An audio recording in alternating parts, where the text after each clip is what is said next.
Let's now take you live to UPSA's Kofi Ohene Konedo Auditorium, where there's a public lecture on artificial reproductive technologies, ethical and legal considerations through an African prism. Titled, Labor Laws in Ghana.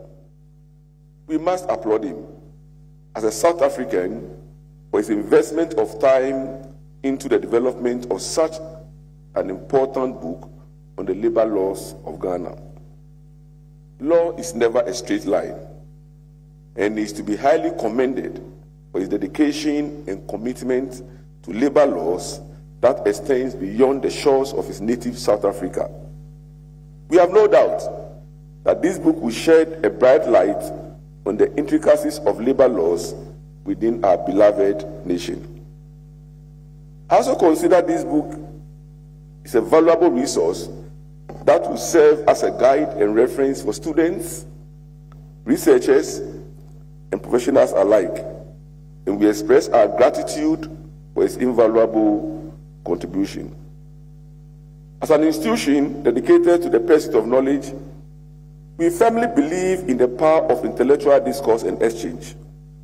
This event provides a unique opportunity for us to engage in discussions that transcend boundaries and delve into the nuances of artificial reproductive technologies from an African standpoint. Through this exploration, we can address the ethical, legal, and societal implications that arise and work together to shape a better future for our continent.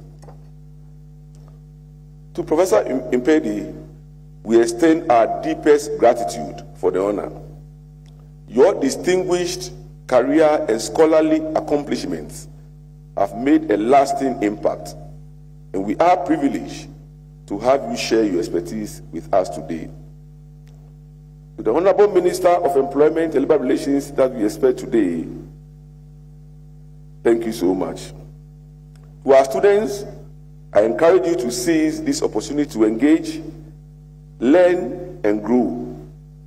Events like these provide a platform for intellectual development and understanding. Your participation in discussions and your pursuit of knowledge will shape your future and contribute to the progress of society. On behalf of the Governing Council, management, and entire UPSA community, I extend a warm welcome to you all. May your time spent here today be a catalyst for meaningful dialogue, knowledge sharing, and transformative change. Thank you.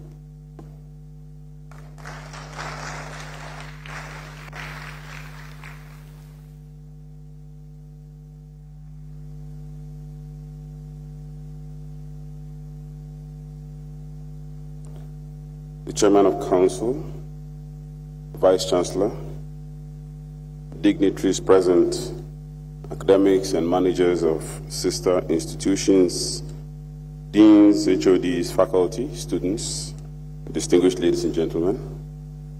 Our speaker for today is eminently qualified to speak to the subject.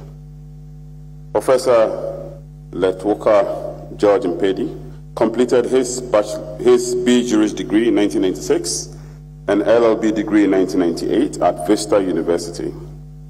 In 2001, the LLM degree in labor law was conferred upon him by the then Rand Afrikaans University, now University of Johannesburg. Upon completing his LLB, he was a junior lecturer in the Department of Mercantile Law at Vista University, Mamelodi campus. He joined the Center for International and Comparative Law and Social Security Law, CICLAS, at the then Rand Afrikaans University as a researcher in 2000. In August 2003, Professor Impedi accepted a position as a research fellow at the Max Planck Institute for Foreign and International Social Law in Munich, Germany. Upon his return from Germany in 2006, he was employed as a deputy director at CICLAS. In the same year, the LLD degree in mercantile law was conferred upon him by the University of Johannesburg. Before his current position, which obviously was a past position, As Deputy Vice Chancellor, Academic, Professor Mpedi served as Head of Department.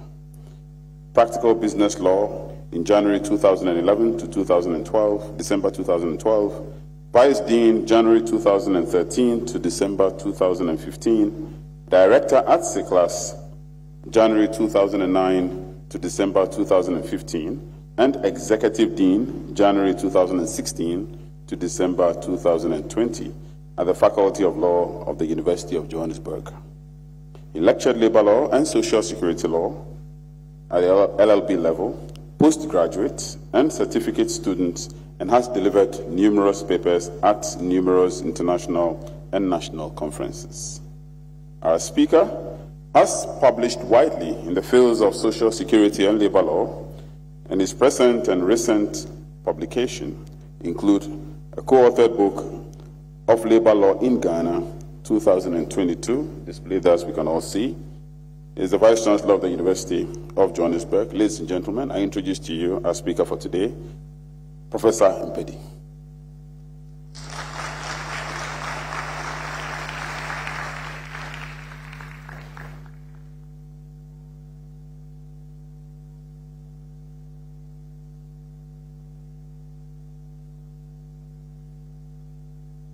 Thank you so much, my brother, for that wonderful introduction. The Honorable Minister, I assume the Minister is here, but if he's not yet here, I'll acknowledge him in advance. Honorable Ignatius Bafo-Awuah, Minister of Employment, Labor, Relations and Pensions.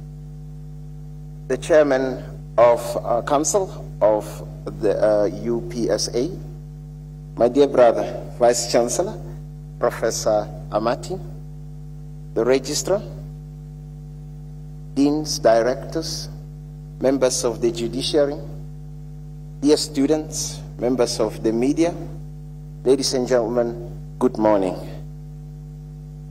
It is really great for me to be here addressing you on this exciting topic. At least for me, and I hope after this lecture it will also be exciting to you. I would like to start by thanking my dear brother for making this possible. When we talked about this, it sounded like a dream. And I want to tell you, in Professor Amati, you have a doer Vice Chancellor. Since we talked about this, yes, let's give him a warm round of an applause. When we talked about this recently in Egypt as a possibility, in my head I thought, this will happen maybe 2024. And it didn't take 4 weeks for us to already have this opportunity and the dates locked. Ladies and gentlemen, what do we mean by artificial reproductive technology? This, in a nutshell, is a process whereby the eggs are removed from ovaries of a woman and fertilized outside the woman's body using sperm in a laboratory. These eggs are surgically removed, ladies and gentlemen, for purpose of this being fertilized and then put back in a woman, of course, for the embryo to develop. It could be the woman that provided those eggs, but it could be another woman. Somebody asked, what are the examples of this technology? There are four most well-known examples of this artificial reproductive technology. The first one, which is commonly known, is in vitro fertilization. The second one, ladies and gentlemen, is called intrafallopian transfer. Another one is called sperm injection. And the last one, which has really made international headlines in recent times, is the so-called frozen embryo transfer. Now, it may sound weird, frozen embryo. Yes, embryos are frozen, ladies and gentlemen, and such embryos can exist in a laboratory in a frozen state for over 30 years. Earlier on, I indicated that this made headlines. There's a story in the US where the mother that gave birth to these children was 3 years old when these embryos were frozen.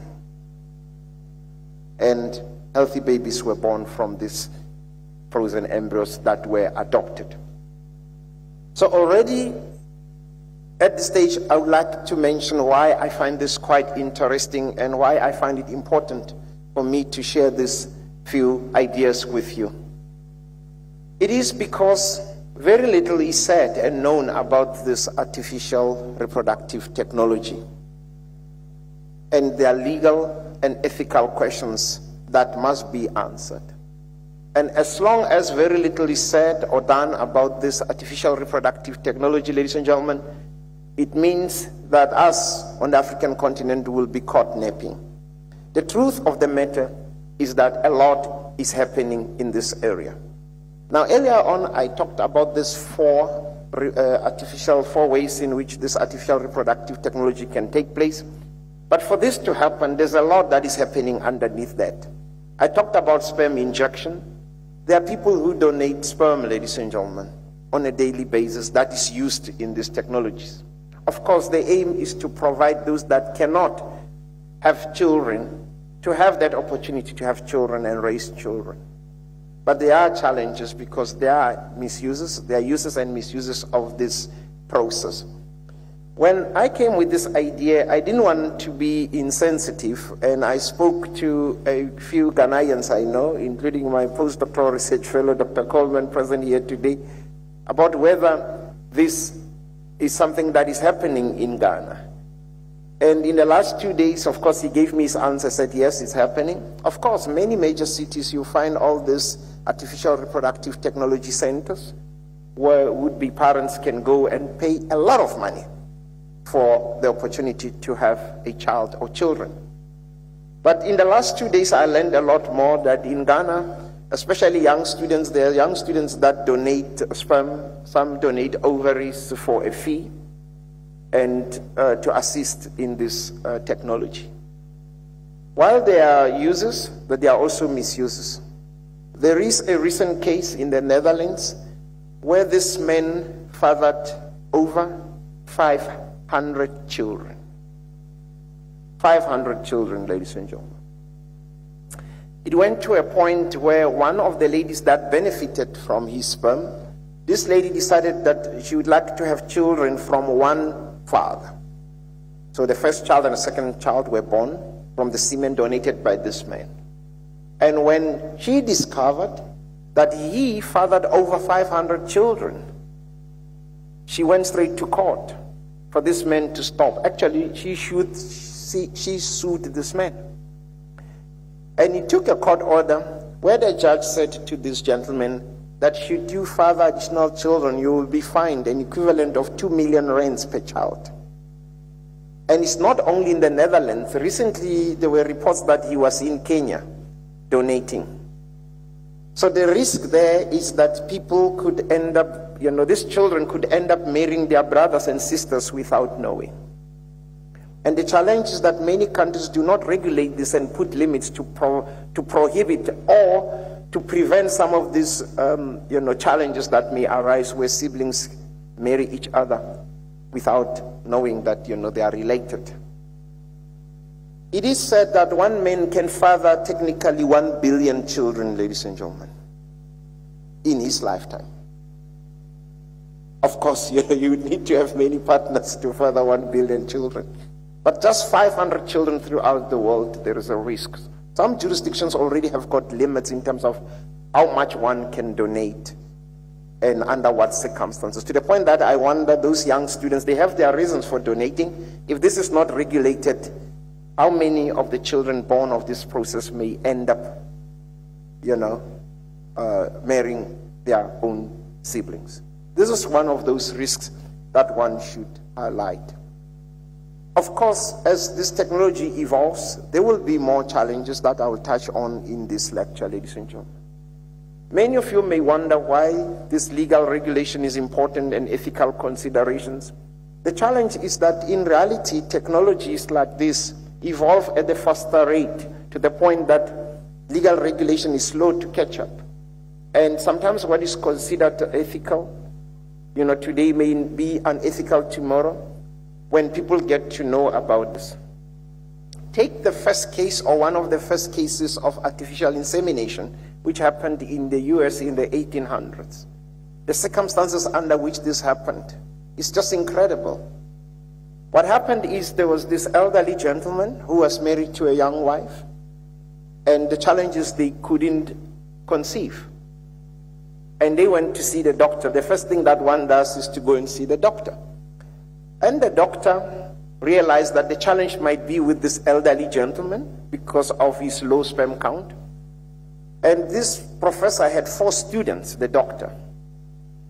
And he chose one of the 4 male students that he considered to be the most handsome, and got his semen to impregnate this lady.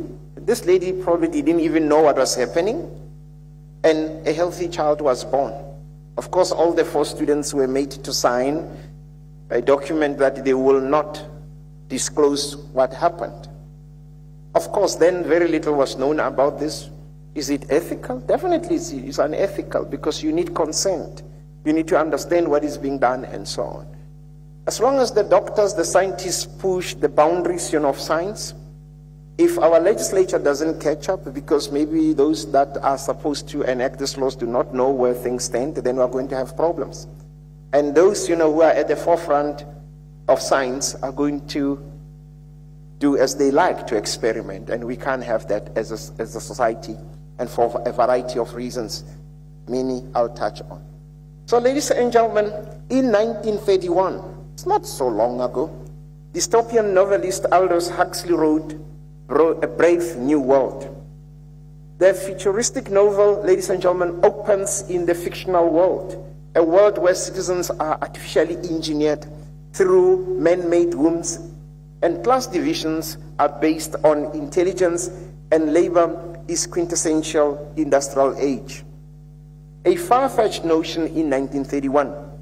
But developments in artificial intelligence, AI, have made artificially engineered humans a distinct possibility, ladies and gentlemen.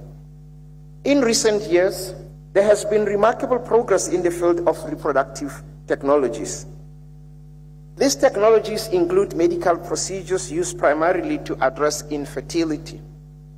We know in our cultures that infertility is such a challenging thing, it's such a stressful thing, particularly for women, because of how the society would look and treat a person that cannot conceive. It is indeed a painful thing that would-be parents need to go through and deal with. Ladies and gentlemen, the global assisted reproductive technology market size was valued in 2021 at $28.2 billion. $28.2 billion is a huge market. This market is expected to reach $42.5 billion by 2030. This is according to available research, ladies and gentlemen. In the African context, research suggests that our constantly and rapidly changing lifestyle is fundamentally impacting fertility. There are also other challenges where people delay, starting families because of the work pressures. They need to establish themselves in the labor market. But through these technologies, people can delay the so-called biological clock. In their youth, they can store, freeze, their semen, freeze their eggs for later use.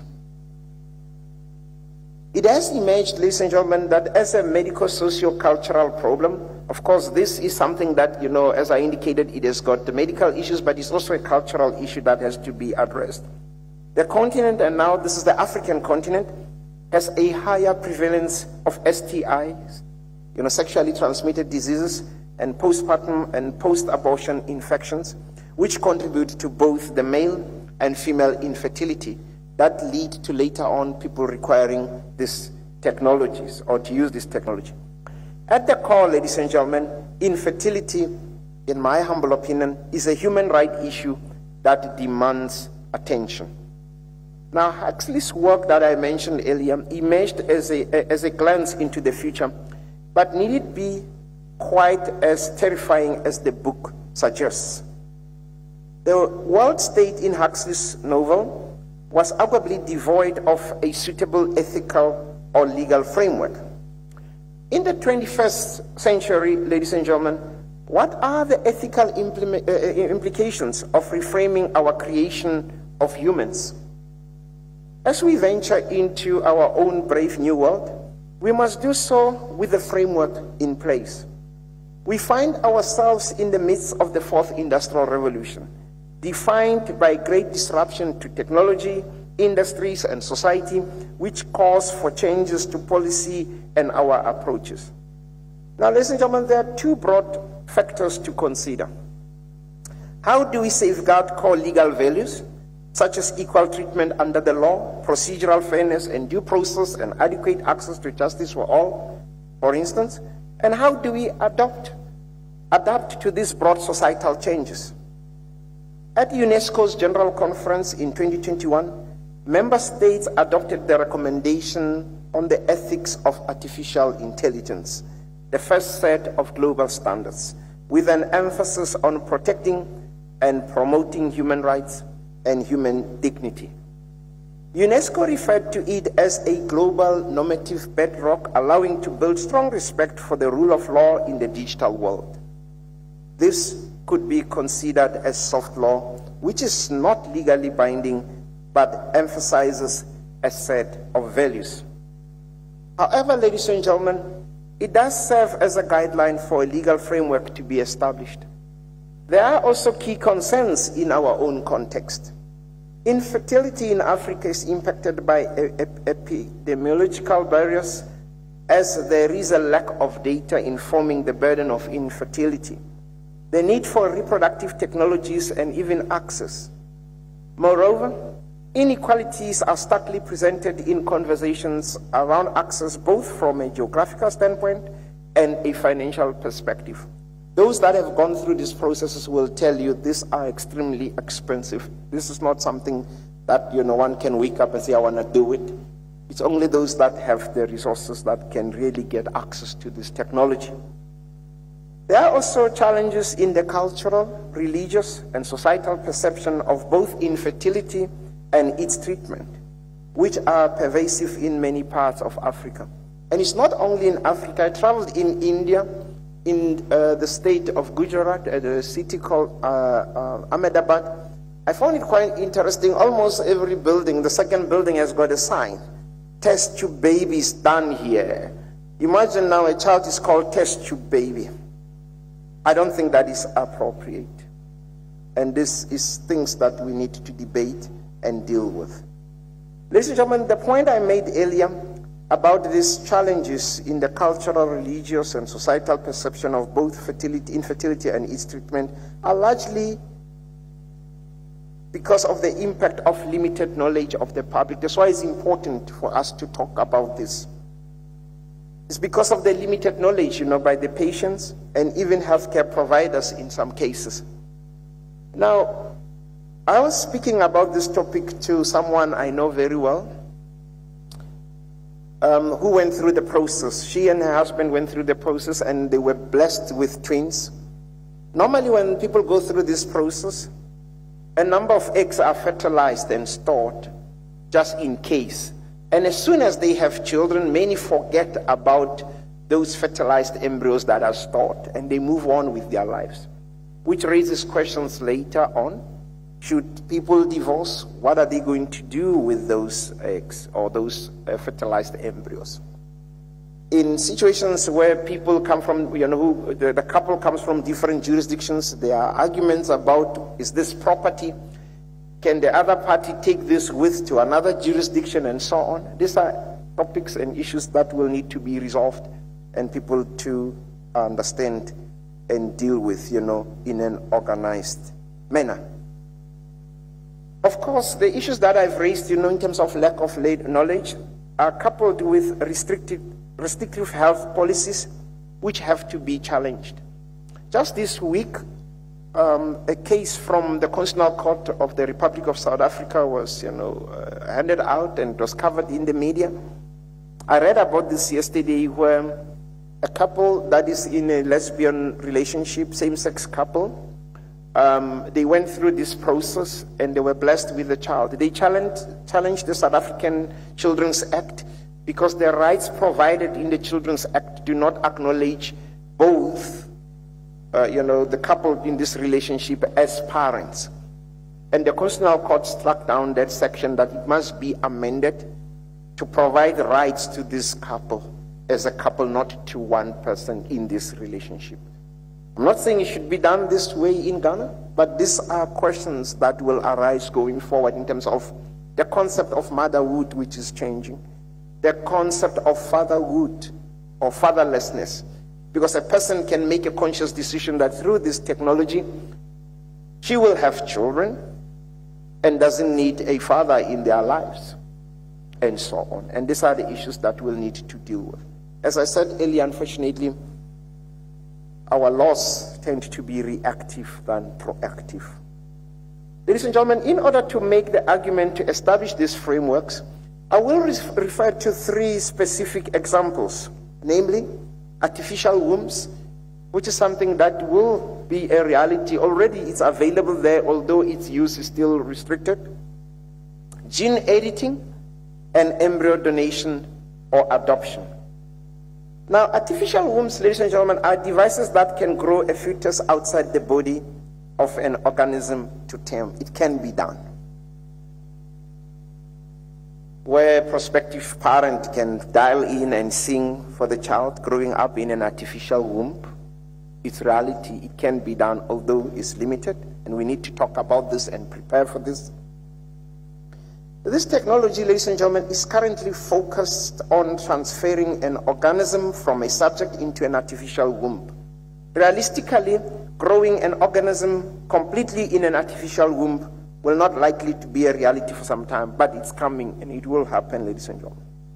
The World Health Organization reports that around 300,000 deaths happen due to pregnancy complications. And those who advocate for these artificial wombs, they say this will save lives. Additionally, premature neonates born earlier than 22 weeks have no hope of survival. So this technology certainly represents an exciting new frontier for pregnancy and for those seeking alternative routes to conception. Ectogenesis, the process of growing a fetus outside of a human body, could help those who cannot get pregnant. Provide solutions for redefined family units and could save the lives of premature babies. Those who advocate for this raise this type of arguments. There are certainly arguments, ladies and gentlemen, to be made for the process, and as many in the field will tell you, this will likely be as common as donors and surrogacy are today in the coming years. However, if this is to be an enduring reality, we must ask the difficult legal and ethical questions and perhaps begin to consider our responses now, ladies and gentlemen. Ethically, there are certain concerns that this technology goes against the very process of human procreation. For example, as we research further in the field and consider human subjects, does this technology satisfy the four principles of bioethics, namely autonomy, beneficence, normalificence, and justice? From a legal standpoint, currently there are limited ethical conditions and human embryos can only be grown for 14 days, ladies and gentlemen. The 14th day is the point at which a spherical embryo starts to form a body and when cells begin taking on characteristics. With more research and acceptance of this process, how will the law adapt? I'm looking at you, Dean. How will the law adapt? Are we ready to really talk to our legislatures to get ready for dealing with this? Firstly, pregnancy laws will need to be reformed, ladies and gentlemen. We also have to consider how we approach abortions, for instance. Could this technology be used to amend abortion laws, I ask? Additionally, countries will need to rethink their surrogacy law in the future. Social partners will need to debate the conditions of service. These conditions include leave from work for would-be parents to attend to or even bond with their unborn children growing in artificial wombs. Jessica Schultz argued in 2009 that the development of ectogenesis will increase rather than resolve the complexity of issues regarding reproductive rights and the legal status of an embryo or fetus. Another example of reproductive technologies to consider is gene editing, ladies and gentlemen, which allows for the alteration of DNA through removal, insertion, or replacement in the human genome with the potential to combat genetic disease or optimize health. This is not science fiction, it's happening. In May, there was a healthy child that was born in the UK. This child consists of genetic material from 3 people, 2 women and the father. What happened through the so-called mitochondrial donation therapy, they took some DNA, so some genes from the egg of this other woman, replaced the genes from the egg of the mother, which were faulty, so to say, in inverted commas, so that the child should not have these genetic diseases, and the child is born and is doing well from what we read in May. The question that arises is, this other lady that contributed, genetic material, healthy genetic material, can she claim to be the mother of the child? She contributed only 1%, and this doesn't change the features of the nose and so on. It just addresses this problem that could have occurred if this child was born, they didn't remove the faulty gene in inverted commas. But it raises questions that judges one day will have to deal with. What are the rights of the person that contributed 1% to this child? I don't have all the answers today. I thought I should just highlight that.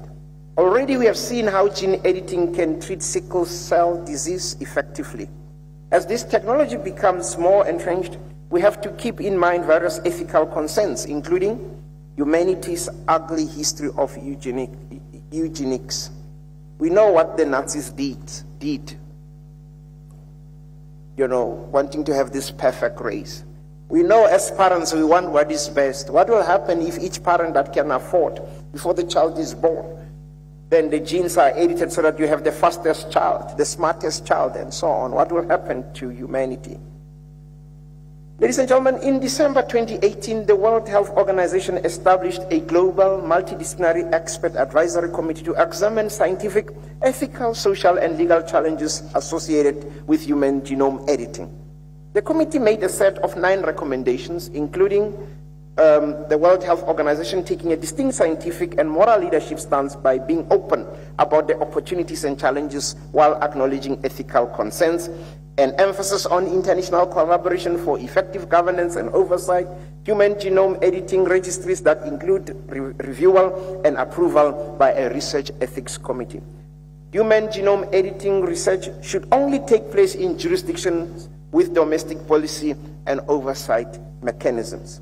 Encouraging reporting illegal, unregistered, unethical, or unsafe research and other activities, determine intellectual property rights, create platforms for education, which is important, engagement and empowerment, create a set of officially endorsed and clearly defined ethical values and principles for use by the World Health Organization.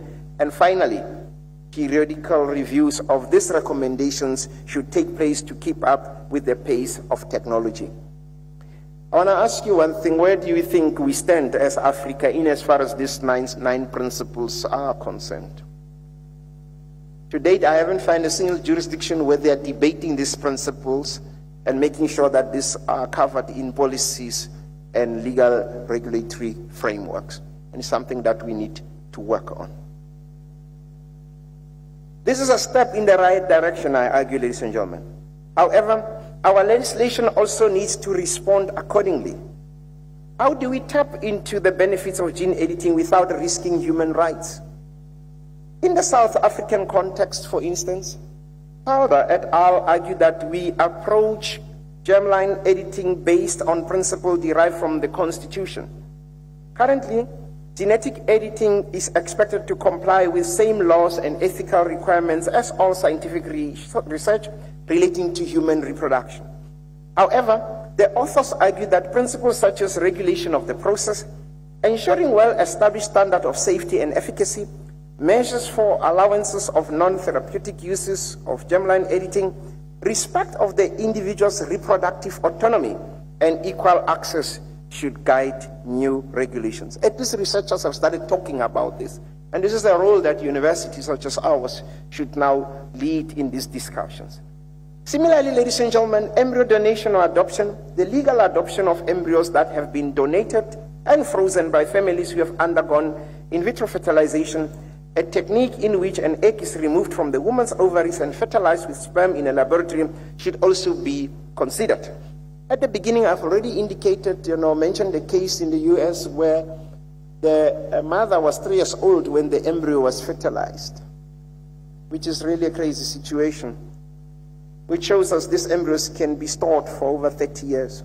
This represents a new frontier for adoption. Today, when we talk about adoption, we think of adopting a small child and so on. This takes things a step further, where you go and adopt embryos, getting the history of the parents and everything, and say, we take these embryos and hope for the best.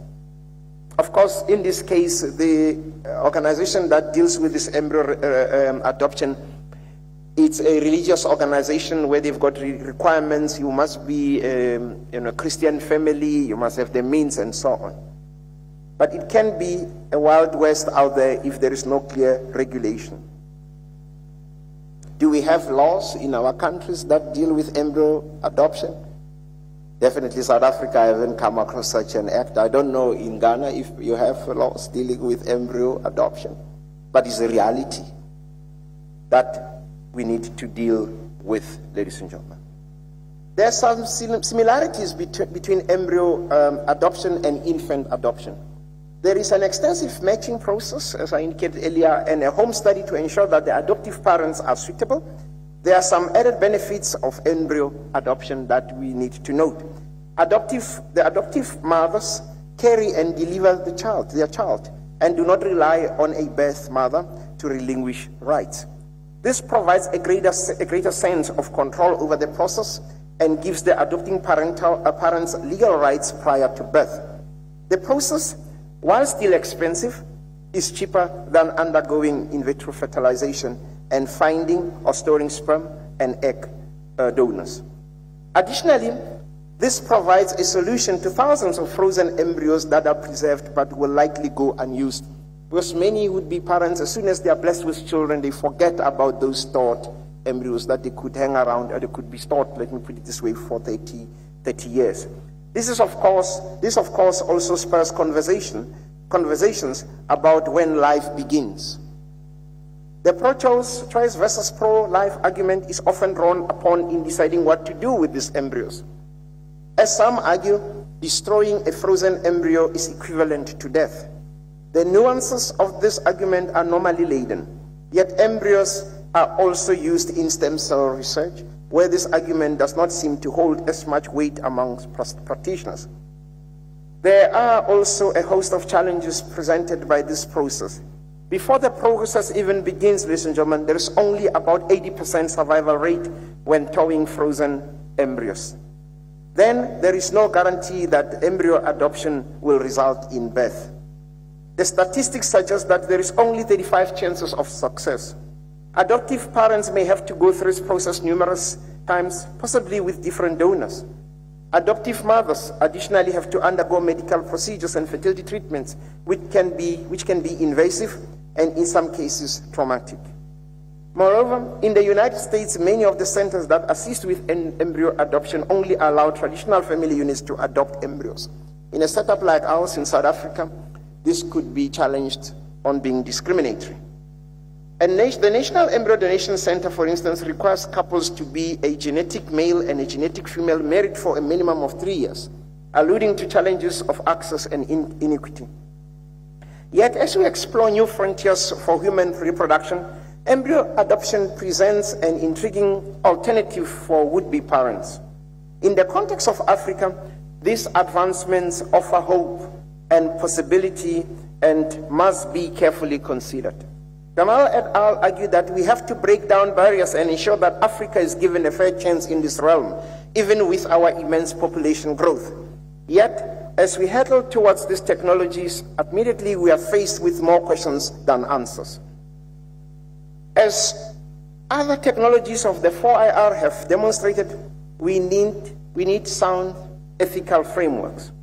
This will be the basis for our approach to regulation. This will require the legal fraternity to keep up with developments in this space and respond accordingly.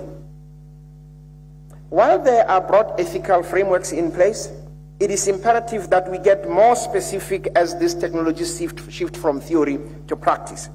Pepper and Slabbert state that legislation in its broadest sense should be seen as a permanent work in progress requiring ongoing review.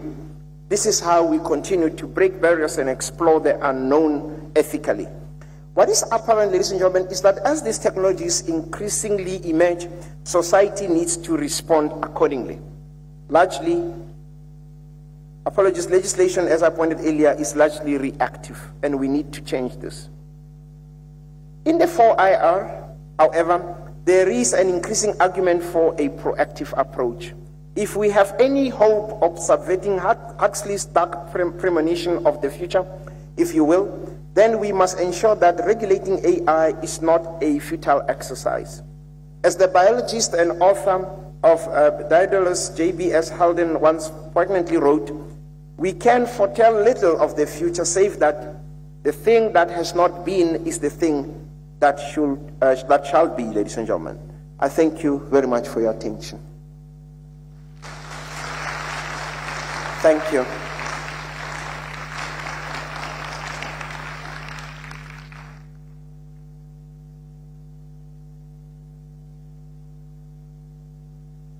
Let's clap one more time for him. Indeed, a very complex and evolving field.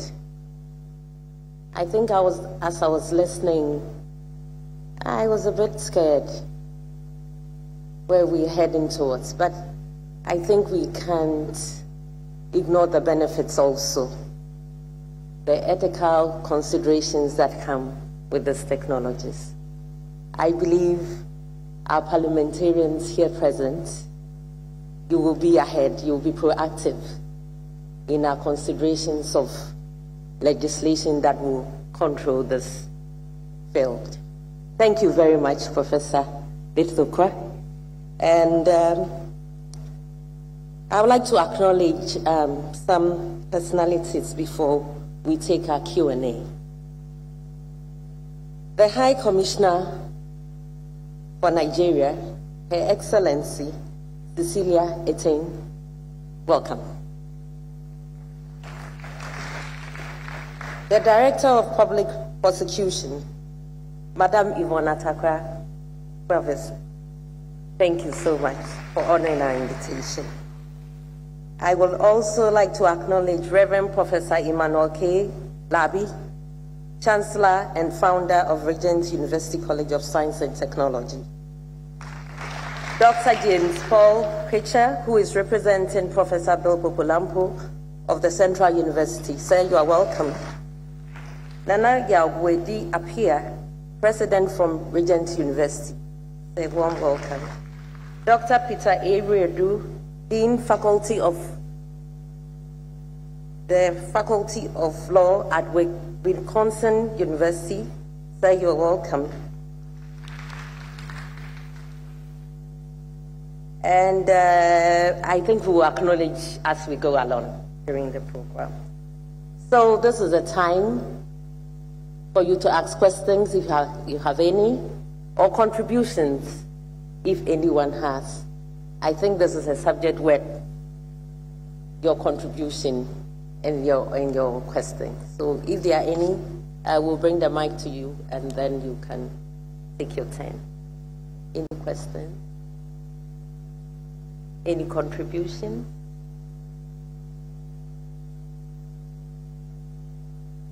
Oh, there's one right there.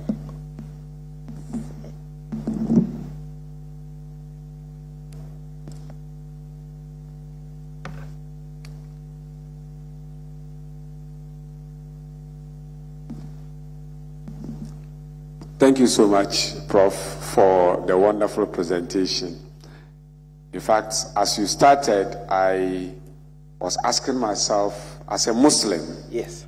and also as somebody who is a scholar in their religion, I was asking whether there are religious considerations when it comes to artificial reproductive technology. If you have actually considered that, what are we doing? Because I know from the Islamic perspective, artificial reproductive technology is still a problem that we are trying to address. I know the Catholics also are trying to look at that. But I don't know how, as an academic, whether you have thought of the religious aspects of artificial reproductive technology. Thank you. May I respond? Yeah. Thank you so much for the question, the contribution. I wrote a lot in this area, and I'm working on a book that I hope it will come out, hopefully in the new year. And the area that I have been avoiding is the religious side of this because of the sensitivity of these issues, you know, because I try not to offend people. But personally, I thought about it, you know. I thought about what does this mean? I mean, I think it's Genesis where it is said, is it the Lord? Now, I don't want to show my little understanding of the Bible, but was said to, if you will give birth through great difficulty. You know the part, I'm trying to paraphrase and all this. And now if people use artificial wombs, are they going against the word, you know, of the good book? You know, I ask myself, and many other questions. And this, I say, is an opportunity, and I'm glad that you, as you indicated, you are engaging in this, and others are engaging in these issues to find, a position about this, you know, and how to take this forward. My own personal view is that today we are seeing a lot of developments that are used meaningfully to advance our, beliefs and our Christian beliefs and worship and all that. During COVID lockdown, a lot of people worshipped virtually, which is not the standard way that under normal circumstances, because we like coming together under a roof and all that, but that was used effectively. And my own personal view is that with these technologies, even from a religious point of view, we may need to adjust with this and embrace them.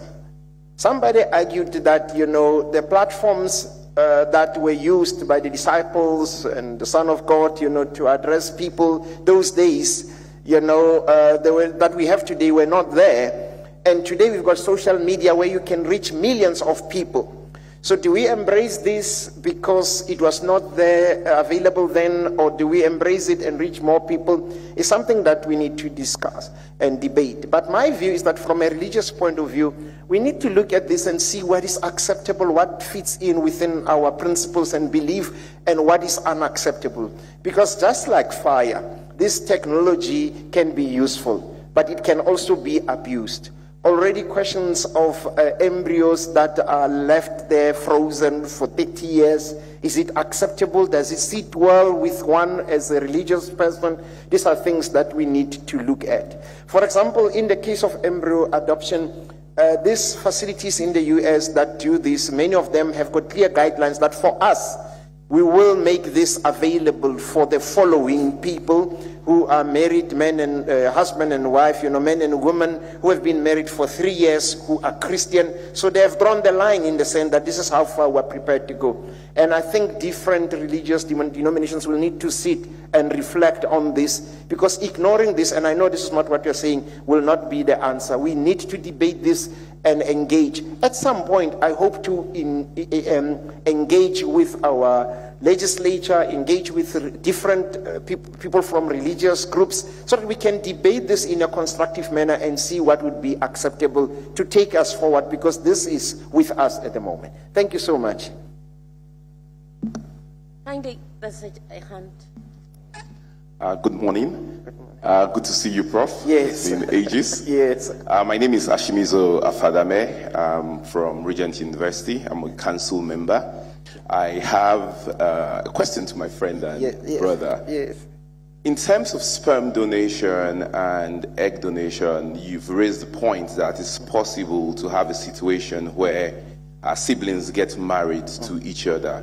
And I'm thinking that means we have to have a system of data collection and letting people also know where the sperm is coming from, and if you're a child of egg donation, you should also have that information. But how do we strike that with the right to privacy? Because on one hand, you want to protect the identity of the people who have donated the eggs or the sperm, but on the other hand, you want to safeguard other people from actually going to that same bank to get the same sperm. It could even now be a sister that could go get sperm from a father, or a daughter could go get sperm from a father in the future, not knowing that the father has saved the sperm years ago. So how do we strike that careful balance, particularly in an African context that, one, we don't have data, and our privacy laws are still very tricky? Thank you. Yeah, good question, Ashmis. It's good to see you. It's been a long time since we last engaged. I'm so happy to see you. This is an important question that you're asking, because it's, at the end of the day, it's a balancing act, you know, in terms of the rights of the donors, as we have indicated, but also the risk, and strike a middle ground. There are issues such as consent that could be built into this type of processes to ask, do you consent for us to do this? But one of the effective ways, which may not be in the privacy and consent space that can work to alleviate this risk, in my opinion, is to have a limit. If I go and donate today and then tomorrow, some countries work on live births from the donation up to like 7 children, and that's it. But if a man can tour the world, you know, today I'm here, I'm donating, tomorrow I'm donating in Kenya, tomorrow I'm donating in all this place. Such people, like what the judge did in the Netherlands, to say, you father a child, per child, we are going to fine you an equivalent of 2 million rands. Then that is the only way to stop. But we don't have to wait until that. To be honest with you, when I hear that young students have been donating here in Accra for so many years, you know, and Dr. Coleman told me, now I'm putting on the spot, that even when you were a student at Ghana Legon, there were young men that were donating, you know, all the time, getting money for that. Of course, they had their reasons. But if you look at the age group and all that, if I was that age, I wouldn't marry in... I don't want to offend my host, but I wouldn't marry in Accra, at least, that people travel. Maybe I'll look for a wife in Nigeria, you know, just to minimize the risk, because you could marry your own sister or brother. But do I blame the donor? I say the legislator, the, you know, people who should regulate this should really take keen interest in this and regulate these things, and make sure that we don't have these possibilities, you know, where we risk all these things. And it's not just about marrying a sibling, it's also genetic issues that may arise from that. So legal regulation is extremely important. One can use consent, you know, in terms of how to manage these things and make sure that these things happen. It gets even more complicated when you go into posthumous conception, ladies and gentlemen, where a person can leave his you know, sperm stored for years, and in the will, and say, look, I would like to father children, you know, from my grave. It happened. Sometimes it's better if somebody has given the consent, but there are instances where grandparents in the world, they have a child who's brain dead, is the only son, and the doctor say, do we switch off this machine? And the grandmother say, no, the future grandmother, not before I have grandchildren. Before you switch off the machine, you can medically harvest semen from a brain dead man, store it. And it happened where the grandmother harvested, through the doctors of course, got a surrogate and got grandchildren. Now the guy didn't even give consent. So we need to bring all these issues and debate them. It gets even complicated when it goes now to inheritance. Those who benefited, now a child comes later on, lawyers will tell you that this child, as a biological child, has got the right to benefit from the estate of the deceased. It's even more complicated. But to answer your question, I think we need clear regulation, we need to have limitations, we need issues such as consent, and balance the risk against, you know, the rights and duties that others may have. I promise my answers will be shorter going forward. Thank you. Please, I saw a hand. Yes. Thank you very much, Professor Impendi, for the powerful insight. My question is, how does the use of artificial reproductive technology undermine the importance of biological bonds and natural connection between parents and their offspring? Thank you very much. Wow, that's a serious question. You know, people say it's in the state of mind. Some say we should not confuse naturally, being the father in the sense, let's take fatherhood, in the sense that your genetic material was used to procreate, than the bond that develops between another person who raises the child. So it's a fine line. In terms of this womb, artificial wombs, people say, let me backtrack and say, naturally they say a child can hear the mother's voice while growing in the womb. And to make that bond, they say through these artificial wombs, a parent can call in and sing for the child in that womb so that the child can hear the voice of the mother. So there are all those things. The frozen embryo adoption, already using this technology, the embryo grows in the mother's body, and the mother gives birth to the child. Already there's this bonding. So it's something that can be addressed in terms of how the child is raised and how this thing is done. The biggest challenge is in a society like ours. I mentioned this example I saw in India where there are signs that say test tube babies. If the way in which that child was conceived is broadcast everywhere and other children, children can be mean, then it's like, oh, test tube baby and all that. Those are some of the things that could affect, the society about an adopted child, especially in Africa. Oh, that child was adopted and all that, as if it's something wrong. So we need to deal with those, educate people, because that could be bad for the child. Yeah. I hope I've answered you. There was a hand. Okay. Yeah. So, Prof. Yes, sir. Your view about the fatherless and motherhood in the emerging of current marital statuses. Yeah. What's your view?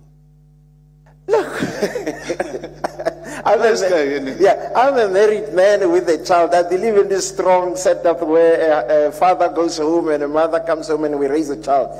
But I do not see anything wrong with those that choose that is a she and a she raising a child. But I can tell you the concept of fatherhood is definitely changing. The concept of motherhood is definitely changing. You get women that have got enough means to say, I don't need a man in my life, but I want children to raise a child. And they even get the semen of one man because they don't want semen of different fathers, and they raise the child. And it fits well, if you can think about it, in the African context where we say it takes a village to raise a child, And I did a thing recently. I lead a discussion as a vice chancellor on men empowerment to deal with the challenges we are facing. We work with young men's staff because today we see this gender-based violence and how people abuse women, and we try to educate young men and by leading by example. And we talked this year about fatherlessness. I lost my father at the age of 6. And sometimes I would sit, I wish my father was around, to see me become vice chancellor. When I got my doctorate, I wish my father was there. When I got married, I wished my father was there and say, son, I'm proud of you. And this, I become emotional. And then one man raised his hand. He said, and I also acknowledged what other fathers did for me. Growing up at the village, it was not like now. You'd go to court. You'd be jailed if you chastise another person's child. But when I grew up, and I'm sure many of you grew up under these circumstances, any father could discipline children. We grew up being disciplined by all the fathers in the village. My mother would call one neighbor father to discipline all of us. We even knew which father had a soft hand. When they called him, we said, oh. And another one we knew we were going to get it. And that raised us. My uncle would call me and say, son, this is not how you do it. And that raised me. When I talked about this, one man in the group said, look, he lost his dad 3 years ago and was in his 50s. And that father was useless. So I didn't lose much. So this concept, it's something that I would say we need to rethink it, argue, debate it, and see what does that mean. I lost my father at a young age. Was I fatherless? But if you look at it in broad terms, the village raised me. Even today, I have people that I see as father figures. That we need to embrace that to have, you know, a well-functioning society and teach these young men in terms of being proper men that respect women and so on. Motherhood is no longer about who carried the child. It's also about who raised the child. My aunts, I see them as my mothers. In the African context, we see them as our mothers. And it's something that we can teach other nations as Africans. All right, the last question. Oh, yes, please. Please go ahead. All right. Thank you very much, Prof. That was brilliant. Thank you. So, as a criminal law practitioner, yes. my interest is in sanctions. And yes. We all know the place of sanctions in criminal jurisprudence. And here in Ghana, we hardly have any laws around artificial reproductive technology. I think the laws would have to be developed before we get to the place of sanctions. So I want to know in your studies whether they are sanctions, known sanctions for those who cross the boundaries. Of course, you gave the example of the person who was fined in the Netherlands. But are there any other sanctions for if we cross the boundaries? And for instance, what if in developing the embryos, I mean, editing the genes, you even want to add genes of animals, other species, to that of children, perhaps they have features that can help human beings. So what about all those boundaries? And then here in Ghana, I mean, same-sex marriage, for instance, is illegal. Sodomy is illegal. And so can same-sex people then adopt? All these are things that we would have to think about, because we are not there yet at all, looking at all the things that are still criminalized in Ghana and in other African countries. Thank you. Yeah. Thank you so much. You're raising an important point of sanctions. In this case, this lady sued in court and said, look, this is a problem, and the court found in her favor. What we have seen happening is that mainly in malpractice situations, there's a case now in India where these parents went through this technology, this process, thinking they are conceiving a child using their own material. Later, I don't know how they found out, you know, that the facility used another man's, another man's semen and all those things. And the children that were born, the mother carried, but it's not theirs. And they discovered this late. They sued the facility, and they got some compensation. But in terms of in the criminal space, obviously matters such as legal ethics will have to come into place. The people who do this type of things could get into trouble. They could lose their licenses and so on. And from a criminal point of view, in cases such as those that you have mentioned that may be illegal, if people go through this, it could also expose them that they are in this type of a relationship that could lead to other sanctions. But one thing I can tell you, take South Africa, for example. There were times when same-sex relationships were illegal, and now they are not legal anymore. Societies change. But for us to be able to deal with these issues not on a piecemeal basis where people go to court and judge must decide, the best way is to adapt our laws to make provision for these matters, so that when they arise, then we have got clear legal frameworks. My problem with judges, and judges have to do their job. If a matter comes to them, a judge cannot say, I don't know, go home. They must adjudicate on the matter. And my problem with that is that it addresses the situation on a piecemeal basis. Whereas if there is clear legal regulation and so on in statute books, it's clear in terms of what will happen. So I foresee issues of legal ethics that could become problematic. I see existing laws being sort of bent and applied towards this type of situations to find a legal answer, which may not be ideal at all times. I hope I've answered you, and thanks for asking a question. I was getting worried that there's no lady that is asking questions today, and is a problem. The very last question, yes. Yeah. Gentleman all right, thank you very much, Prof. Mpedi. Yeah.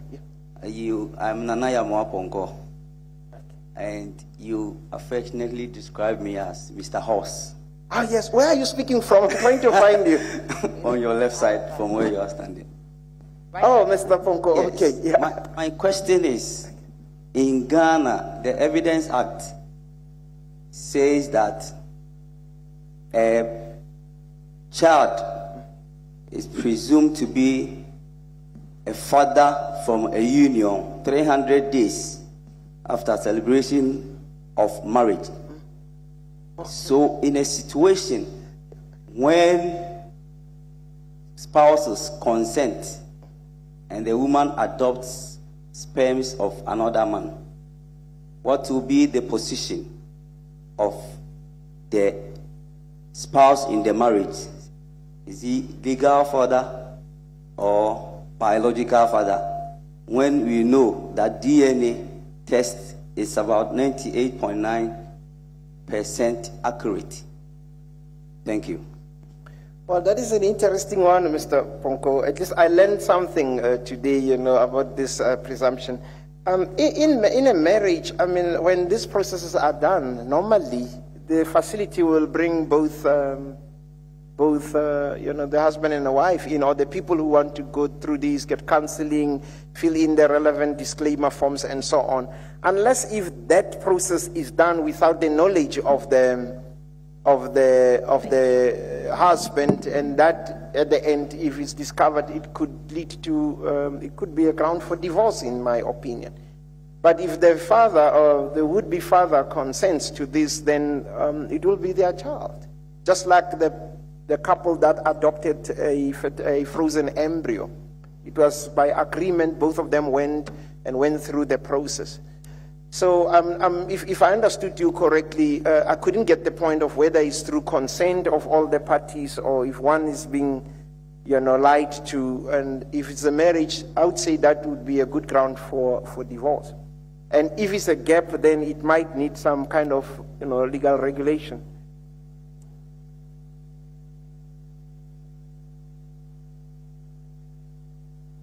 Hello? I think this is where we bring the end. We can talk after the questions after the program. You can meet Prof. Thank you so much. Also, soon you say I'm going to not time. Thank you. So thank you so much, Prof. And we will continue from here.